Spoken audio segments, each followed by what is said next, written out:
Look at this. Really look. 6 weeks ago, this lavender was a wall of purple, humming with bees, the kind of thing that stops neighbors on the sidewalk. Now, half the spikes are spent and brown, curling in on themselves like burnt paper.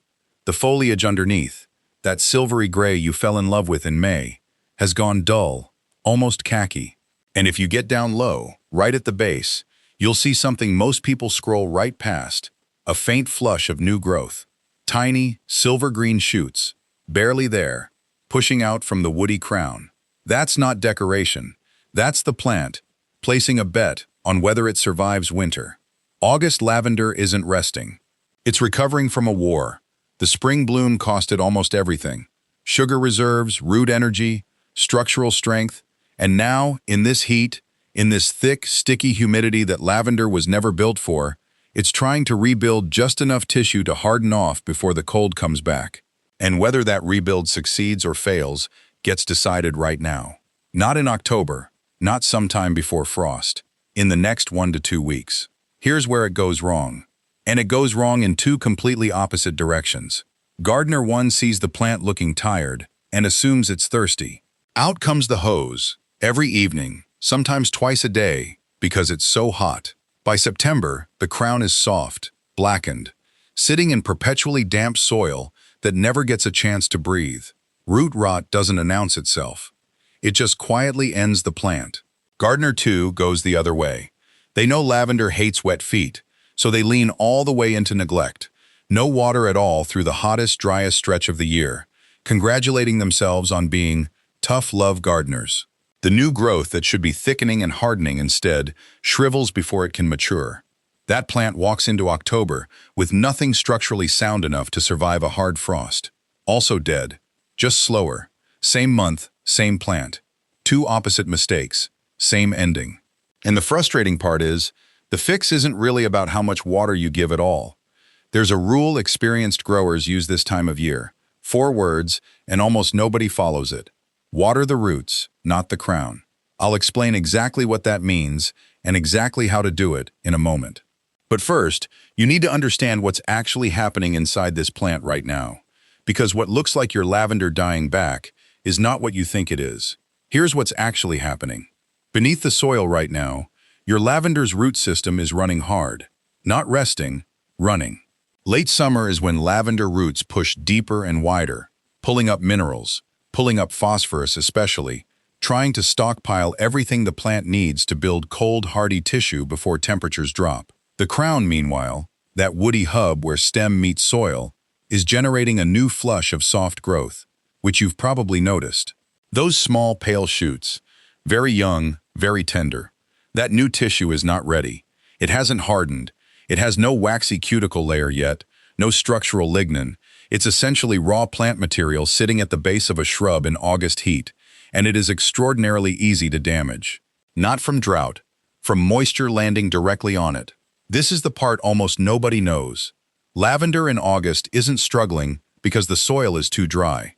In most gardens, in most summers, the soil at root depth, 6 to 10 inches down, holds more residual moisture than you'd think. The plant is often managing fine underground. What's killing it is surface moisture sitting on the crown. Water pooling there, evening humidity settling into it after a manual watering. Droplets sitting on those new shoots overnight in warm, still air. Fungi don't need a flood. They need a damp surface and time. In August, with warm nights and slow evaporation, that's exactly what you're handing them every time you water overhead. So the rule from earlier, water the roots, not the crown. Not a suggestion, an absolute. From now until your first hard frost, no water hits the top of this plant. Not from a hose, not from a watering can, not from a sprinkler system that doesn't know what it's aiming at. Here's exactly how to do it. Water at the drip line, not at the base. The drip line is the outer edge of the plant's canopy, roughly where the branch tips end. That's directly above the active root zone.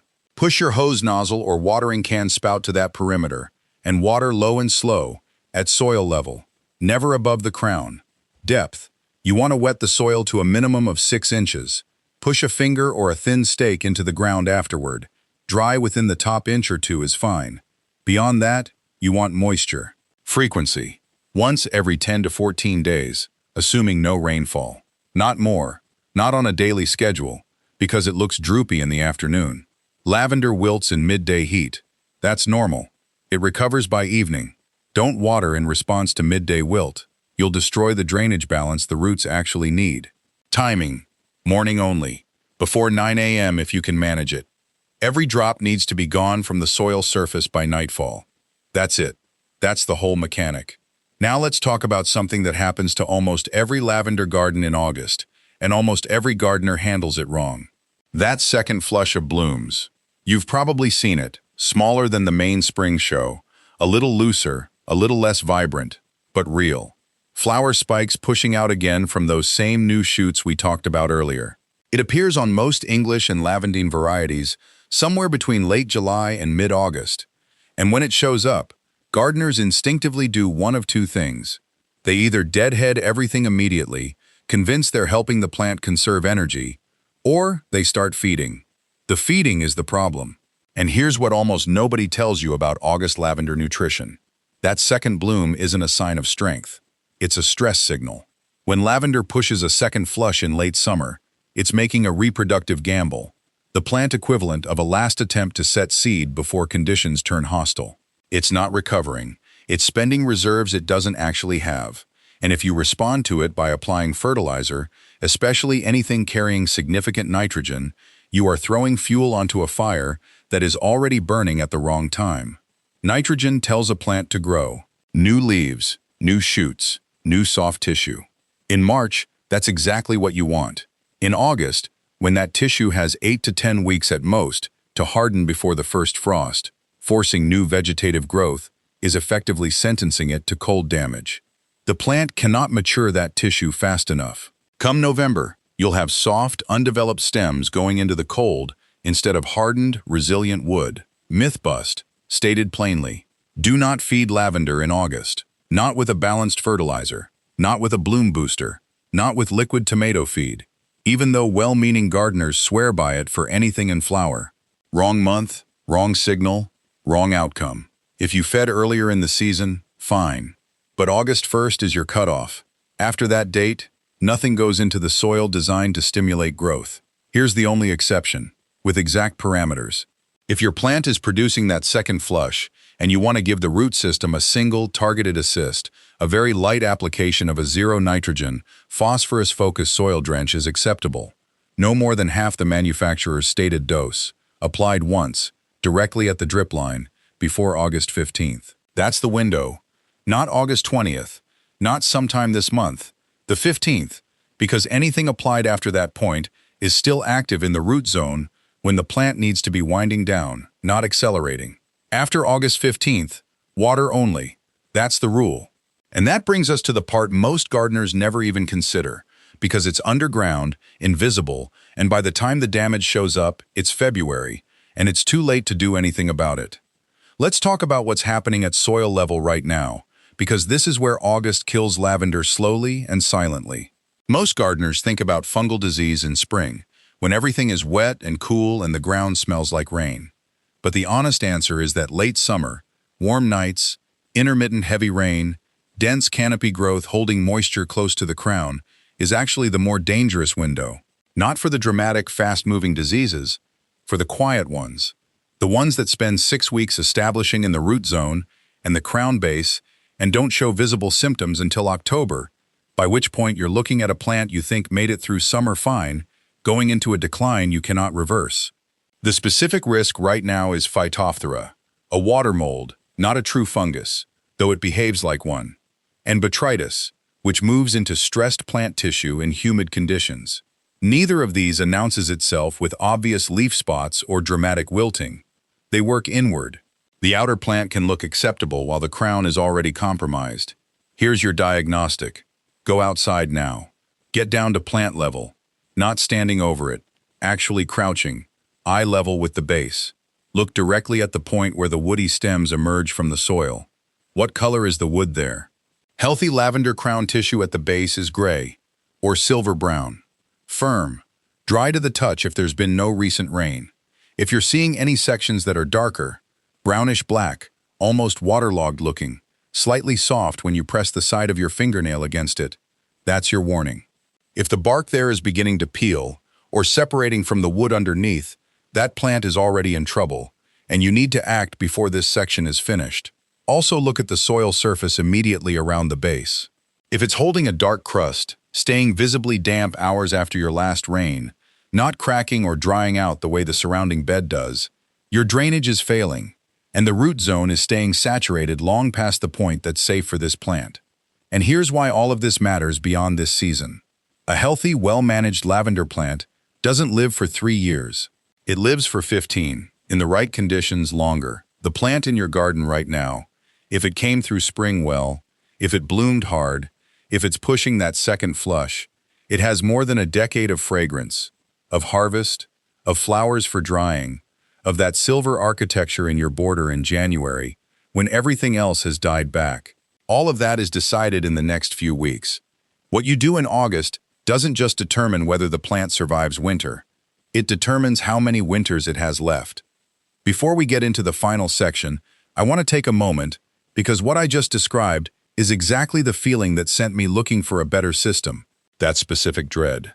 Standing in the garden in October, looking at a plant that seemed fine 2 weeks ago, realizing the damage happened in August and you missed it. Not because you didn't care, because nobody told you what to watch for, or when, or why it mattered in that specific window. I felt that way about my whole kitchen garden for years, not just the lavender, everything. Crops I started too late, harvests I missed by 3 weeks, entire beds sitting empty for months because I didn't know what should have gone in there after the last thing came out. I was gardening season by season, reacting, always slightly behind. And the cost of that, not just in time, but in actual grocery money, in wasted seed, in growing space that produced nothing for 4 months out of 12, was significant. I didn't understand that until I started using a proper succession planting system. The guide that changed that for me is called the Year-Round Harvest Blueprint, and it's linked in the description and pinned comments below. What it actually does is close the gap between seasons. It walks you through succession planting, staggering crops so you're harvesting continuously instead of all at once and then nothing. It maps seasonal crop selection to your actual climate window, so you're not guessing what can still go in the ground in August, or what needs to start in September to produce before first frost. It shows you how to compress dead zones in the garden calendar, the stretches where most gardeners simply have empty beds and assume that's normal. It is not normal. It's just unplanned. Here's the parallel that I keep coming back to. Not knowing the August watering rule costs you years of a lavender plant's life. Not having a succession system costs you months of food, season after season, compounding. Missed planting windows don't come back. This September's gap is this September's gap. The blueprint comes with a bonus planning pack if it doesn't deliver. The link is in the description and pinned comments. One read before the season turns. All right, back to the lavender. Because there's one final thing you need to do in August, and most people leave it too late. Let's say you're watching this, and something's already wrong. I'm not sure if this is healthy, wrong. Visibly wrong. The plant is wilting in the morning, not just at midday. Leaves are yellowing from the base upward. There's been a sudden drop of foliage, not gradual thinning, but an abrupt loss, sections going gray-brown and papery within a few days. Or you did the crown check from the earlier section and you found exactly what I described, dark, soft wood at the base. Maybe some bark separation. Here's how to read what you're actually dealing with. First, the diagnostic. Get a narrow trowel or a long screwdriver and push it into the soil about 4 inches from the crown, angling slightly inward and down. Pull it out and look at what comes with it.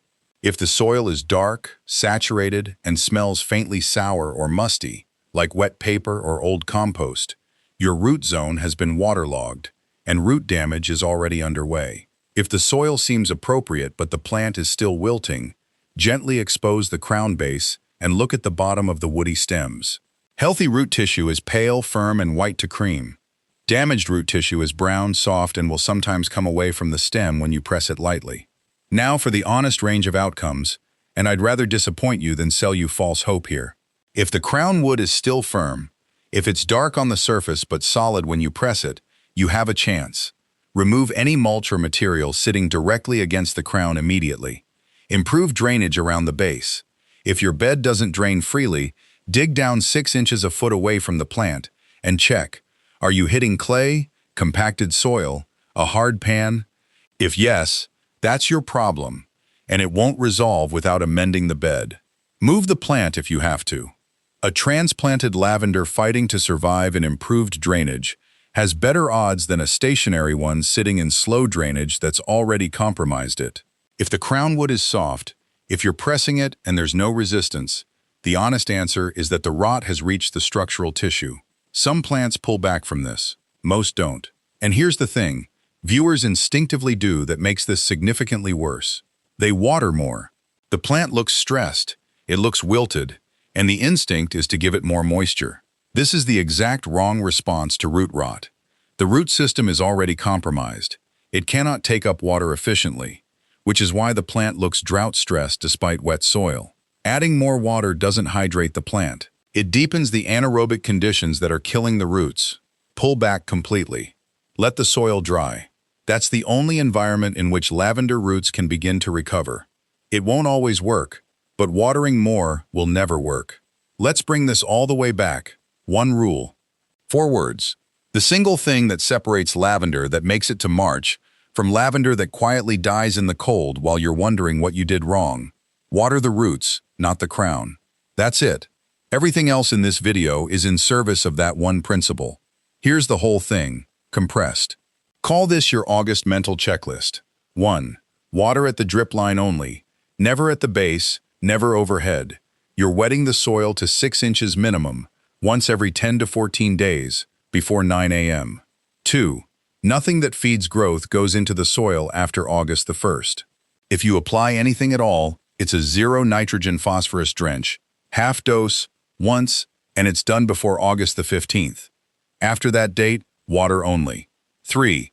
Get down to plant level at least once this month. Look at the crown base. Firm and gray is healthy.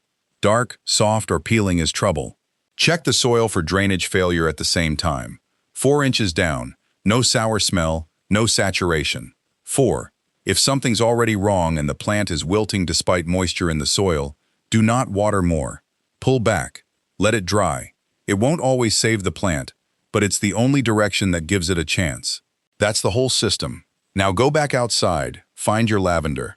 The one with the spent spikes, still a little brown and curling from the main bloom. The foliage gone, that quiet khaki color in the August heat. Get down low, really low, close enough to see the base properly. Those tiny silver-green shoots pushing out from the woody crown. They're still there, still making their case for surviving into fall.